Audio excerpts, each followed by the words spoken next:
তো একটি মেগার, তো মেগার দ্বারা কি করা হয়, ইনসুলেশন টেস্ট করা হয়। তার এটার মডেল নাম্বার হচ্ছে 1010T, আর এখানে লেখা আছে স্পেসিফিকেশন 1000 ভোল্টেজ 0 থেকে 1000 মেগা ওহম। তো বন্ধুরা এটার প্রবলেম কি, পেছনে দুইটা কানেক্টর আছে, তো তার কানেকশন করে এটা ইনসুলেশন টেস্টিংয়ের জন্য।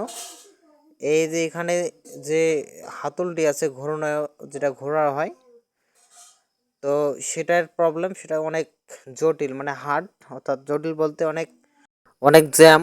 তো জ্যামের কারণে এটা ঘোরাইলে ঘোরে না।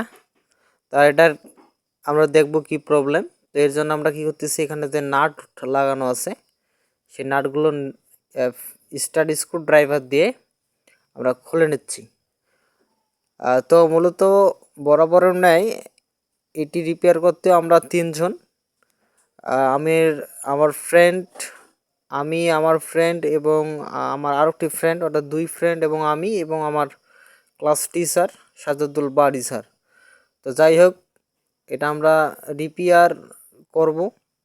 তো দেখি কোন পর্যায়ে গিয়ে এটা থেকে যায়। তো বন্ধুরা এটার যে পার্ট, এই পার্টটা বা খোলে, এখানে যে দেখেন সিলেক্টর আছে। তো যাই হোক, এটাকে আমরা ওপেন করছি।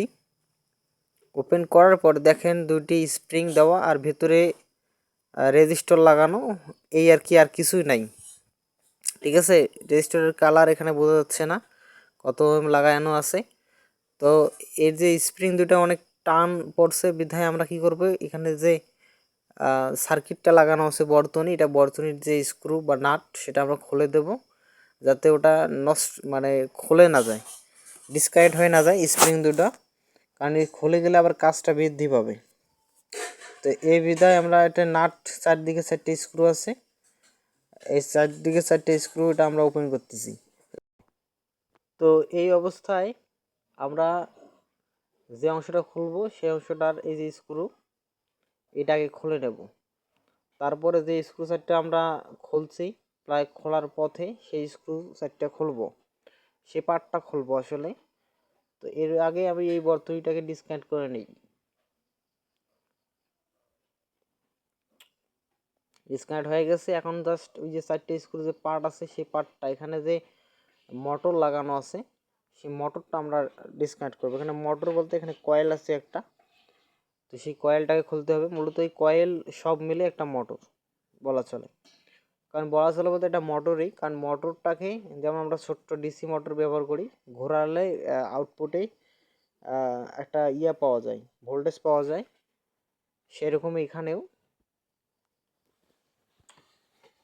তবে এখানে যে প্রিমিয়াম লাগানো আছে একের অধিক, এই প্রিমিয়ামগুলো যখন ঘোরে তখন এর স্পিডটা বৃদ্ধি পায়, ফলে অনেক ভোল্টেজ উৎপন্ন হয় ডিসি।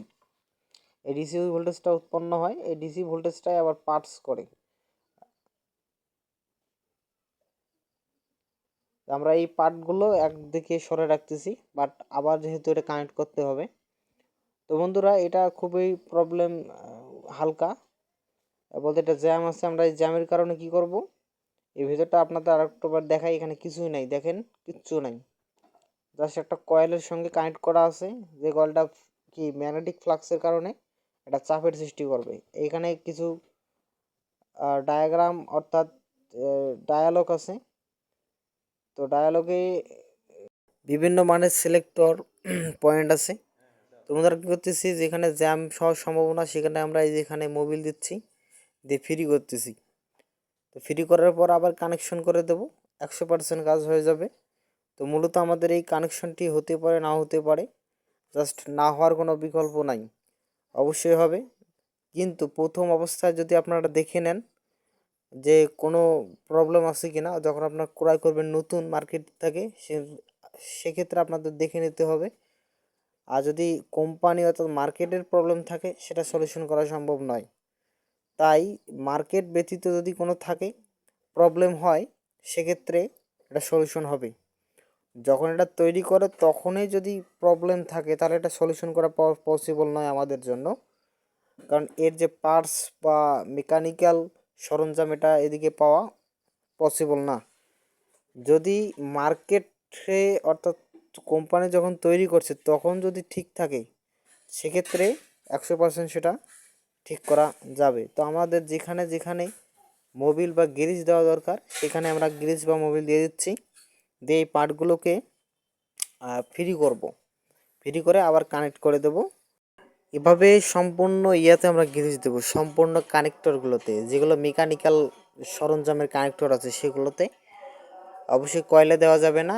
এরপর আমরা কি করতেছি, যে প্রিমিয়ামটা খুলছিলাম, যে প্রিমিয়ামটার এই প্রবলেম, সেই প্রিমিয়ামটা এখানে অলরেডি আমরা সেট আপ দিয়ে ফেলছি। এখন দেখবো সেটা ফ্রি আছে কিনা।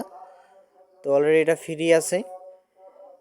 তো এখন অন্যান্য যে অংশগুলো আছে সেই অংশগুলোতে আমরা গ্রিজ বা মোবিল দিয়ে সেগুলো সেট আপ দেবো। তো বন্ধুরা, ইনসুলেটিং টেস্টার বা মেগার টেস্টার, তো এই মেগার দ্বারা আমরা কি করি, ইনসুলেশন টেস্ট করি। তো বন্ধুরা, অলরেডি আমাদের কাজ শেষ। তো কাজ শেষে দেখেন এটা আমরা ঘোরাবো একটু। তো এখানে ঘোরালে দেখেন অলরেডি এটা বৃদ্ধি পাচ্ছে, মানে আমাদের এই মেঘার টেস্টারটি ভালো আছে। তো আপনাদের মূল্যবান কমেন্টে জানাবেন আমার ভিডিওগুলো কীরকম করা উচিত, অথবা কোন কোন ভিডিও আপনাদের দরকার, সেই আলোকে আমি ভিডিও দেওয়ার চেষ্টা করব।